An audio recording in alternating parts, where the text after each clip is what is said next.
Peuplée de 142 millions d'habitants, à mi-chemin entre l'Europe et l'Asie, la Russie est encore le pays le plus vaste au monde, même si elle a perdu beaucoup de territoire depuis l'abolition de l'ancienne Union des républiques socialistes soviétiques en 1991.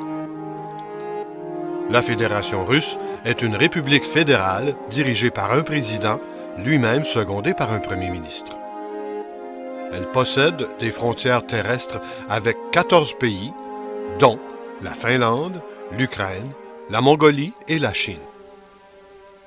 Un peu comme le Québec, la Russie a un climat continental et très froid. Il n'y a pratiquement que les saisons d'hiver et d'été, car le printemps et l'automne sont généralement de courte durée. Le mois le plus froid est janvier et le plus chaud, juillet. Pendant 3 semaines, en juin, au nord du pays, c'est la période des nuits blanches, car il ne fait vraiment nuit que 30 à 40 minutes par jour. Alexandre Dumas décrivait cette lumière ainsi. Figurez-vous une atmosphère gris-perle qui n'est ni celle de l'aube, ni celle du crépuscule. Aimer pendant de pareilles nuits, ce serait aimer 2 fois. La Russie a été et demeure une énigme pour les Nord-Américains occidentaux que nous sommes. Mais, depuis la chute du rideau de fer dans les années 80, les touristes les plus curieux s'y sont aventurés et, à leur contact, les Russes ont aussi appris que les étrangers ne sont pas des personnes dont il faut se méfier. D'ailleurs, les jeunes Russes créent une nouvelle culture, s'inspirant pour une part de l'Occident avec lequel ils ont plus de contact grâce aux divers systèmes de communication internationale.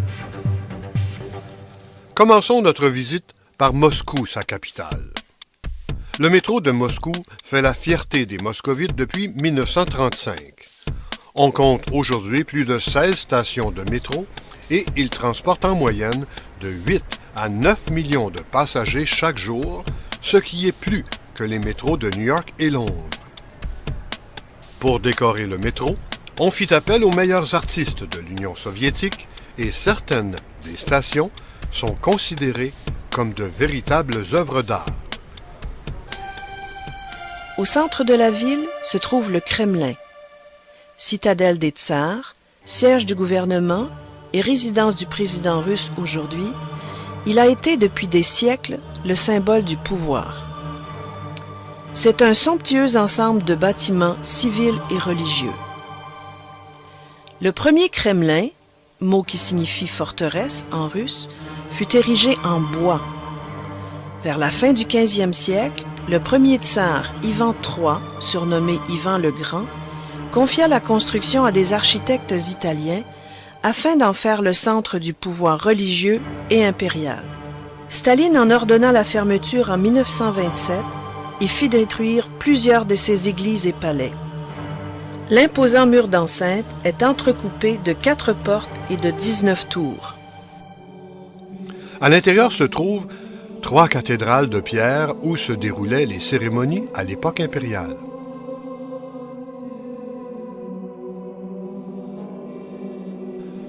La cathédrale de l'Assomption possède une copie de la Vierge de Vladimir, une des plus célèbres icônes russes. C'est ici que sont enterrés les évêques et patriarches de Moscou. La cathédrale de l'Annonciation, considérée comme la plus belle, était destinée à l'usage privé de la famille impériale car elle avait un accès direct à leur palais.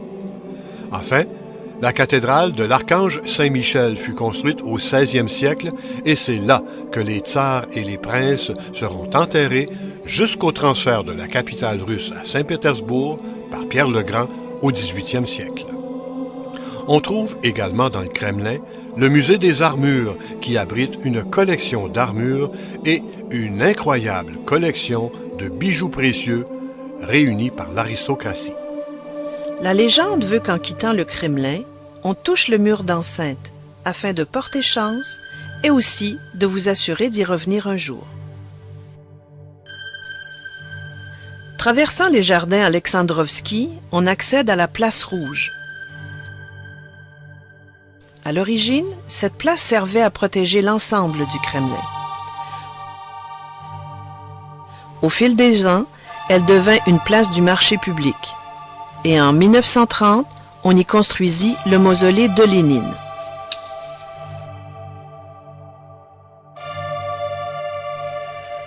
La cathédrale de Basile le Bienheureux est à Moscou, ce que la Tour Eiffel est à Paris.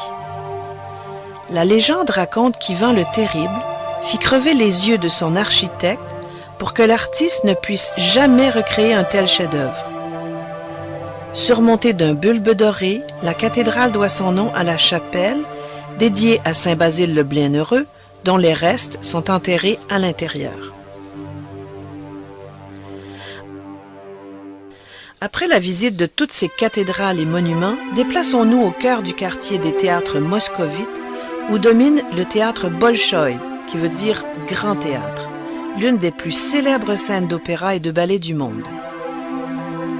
Construit en 1825 et baptisé Grand Théâtre Impérial à l'époque des tsars, il devint un haut lieu de la culture sous l'ère soviétique et sa troupe de ballet est considérée comme l'une des meilleures au monde.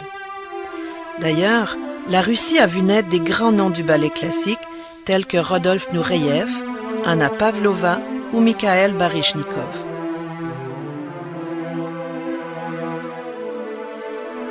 Tout près du quartier du théâtre se dresse le prestigieux hôtel Métropole, un établissement hôtelier prestigieux. Prenez le temps d'y faire une halte dans un de ces luxueux cafés pour goûter son atmosphère rétro, en plus de ses pâtisseries réputées.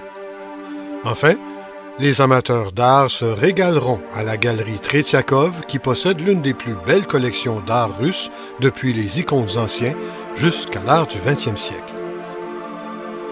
Propriété des deux frères Pavel et Sergei Tretiakov qui avaient fait fortune dans le textile au début du XXe siècle, ils léguèrent leur collection et le bâtiment à l'État, le dotant d'une prestigieuse collection.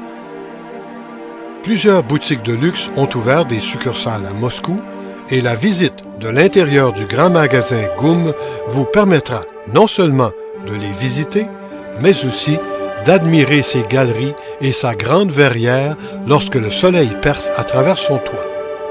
Vous risquez cependant d'être estomaqué des prix pratiqués, car les articles qu'on trouve dans ces boutiques ne sont pas véritablement des premières nécessités et le luxe coûte cher en Russie.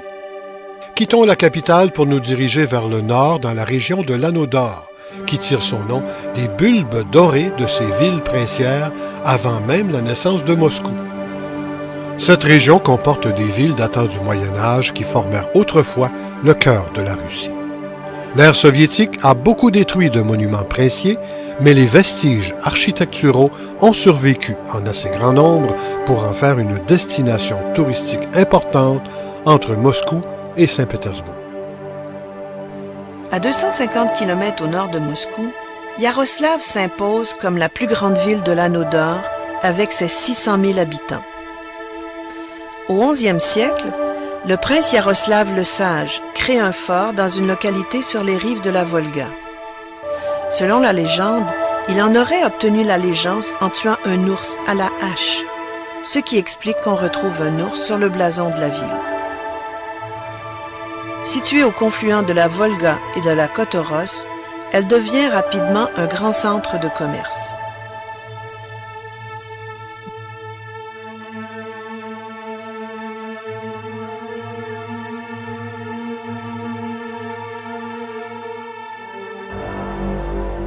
Dans l'enceinte du monastère de la Transfiguration du Sauveur se dresse majestueusement la cathédrale de la Transfiguration datant du XVIe siècle, dont les bulbes d'or viennent coiffer le clocher. Les plus vaillants pourront d'ailleurs grimper jusqu'au sommet pour avoir une vue imprenable sur la ville. Autre merveille de Iaroslavl, la gracieuse église d'Élie le prophète, reconnaissable à son haut clocher en forme de bougie, construite par deux frères, riches négociants en bijoux et fourrures. Elle a conservé des fresques splendides depuis le XVIIe siècle. On aura constaté au cours de ces visites combien la religion a joué un rôle important dans la vie et l'architecture russe. Initialement, la princesse Olga de Kiev se convertit à la religion orthodoxe lors d'un voyage à Constantinople. Son petit-fils, Vladimir, décide que tout le pays sera orthodoxe. Par conséquent, tout au long d'un voyage en Russie, on pourra visiter des églises et cathédrales dont le faste et la richesse nous impressionnent. L'ère communiste bannira la pratique religieuse et, dans les années 1960, sous Khrouchtchev, puis sous Brejnev, les églises ferment et la participation à des activités religieuses passe pour de l'agitation anti-soviétique. Quand Gorbatchev lance la perestroïka dans les années 1980, un vent de liberté souffle sur les chrétiens orthodoxes de Russie. L'Église orthodoxe russe utilise les icônes comme des objets de culte et d'enseignement.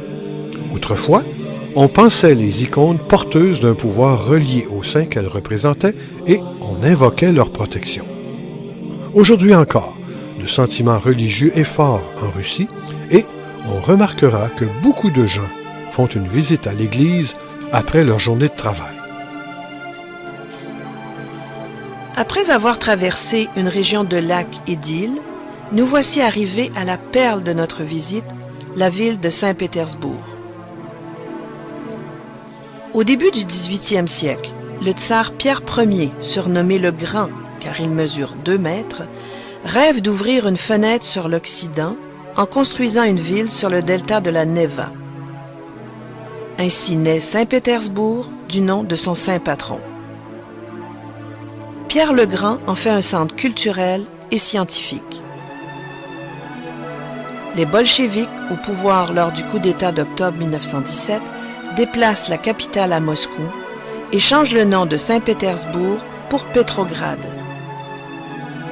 Mais en 1924, pour rendre hommage à Lénine, le père de la Révolution, les communistes remplacent le nom de Pétrograd par Léningrad. Enfin, en 1991, après l'effondrement de l'Union soviétique, elle retrouve son nom d'origine, Saint-Pétersbourg. On célébrera son 300e anniversaire en 2003, ce qui fut d'ailleurs une occasion de restaurer ses palais et ses églises. Comme Venise et Amsterdam, Saint-Pétersbourg s'organise autour d'un réseau de canaux et de rivières. L'hiver, les brumes qui s'élèvent des eaux gelées lui confèrent une atmosphère surnaturelle. L'été, un miroir de façade brille dans l'eau sous les rayons du soleil ou dans la clarté des nuits blanches. Les ponts qui relient les îles sont ornés de sculptures, de réverbères et de décorations qui donnent à la ville un petit air sophistiqué.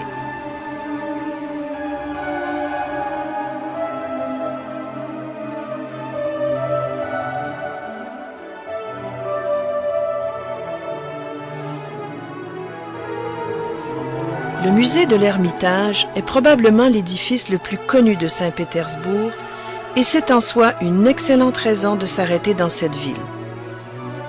Constitué de 5 bâtiments dans ce qui était le palais d'hiver, ce palais construit à la seule gloire de toute la Russie comprend 1057 pièces et 117 escaliers.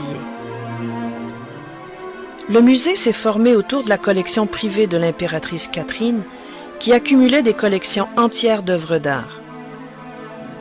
L'architecture intérieure du musée vaut à elle seule le déplacement. Et on y trouve des collections d'art italien, d'art moderne et d'impressionnistes français, en plus des activités orientales et des objets d'or parmi les plus beaux du monde.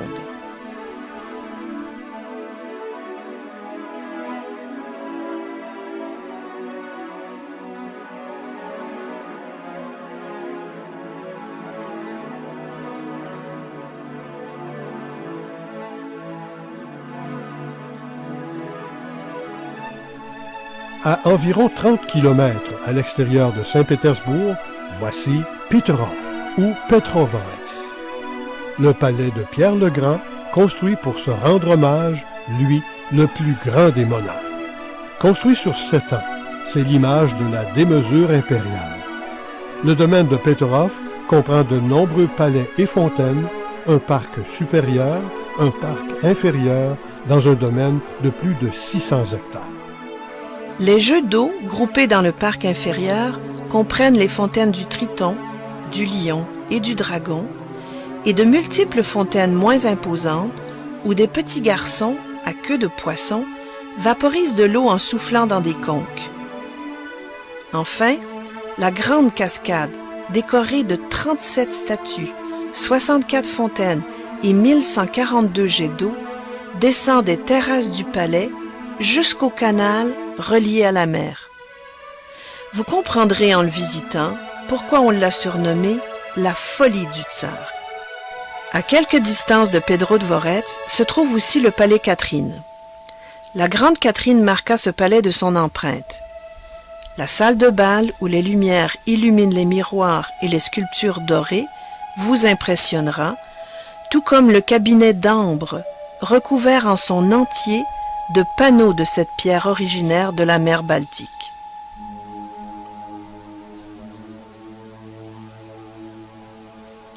Nous vous conseillons de découvrir la Russie en circuit de groupe ou en croisière fluviale.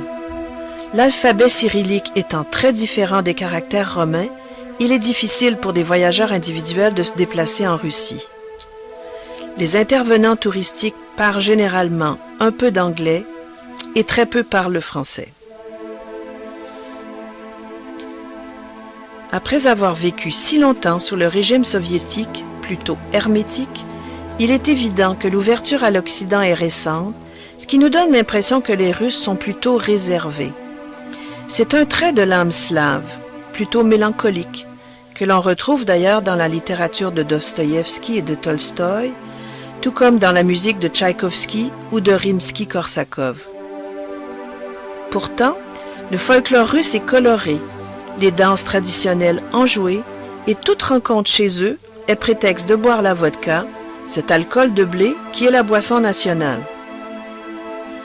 Les repas sont festifs, et si la cuisine russe n'est pas réputée pour son raffinement, elle est cependant costaude.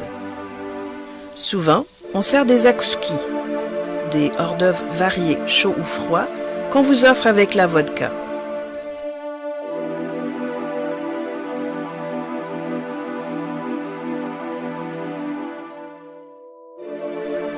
De votre voyage en Russie, vous pourrez rapporter des souvenirs aussi variés que de la vodka, du caviar, des objets de dentelle, des bijoux d'ambre, sans oublier les célèbres poupées russes, si colorées et toujours surprenantes.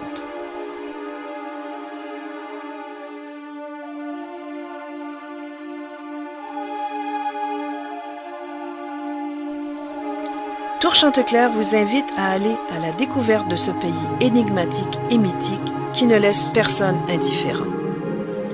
Consultez votre agent de voyage afin de trouver la formule qui vous convient le mieux pour votre découverte de la Russie et laissez Tour Chanteclair en préparer tous les aspects. Vous succomberez au charme slave et rapporterez en souvenir la connaissance d'un pays fascinant qu'on appelle la Russie éternelle.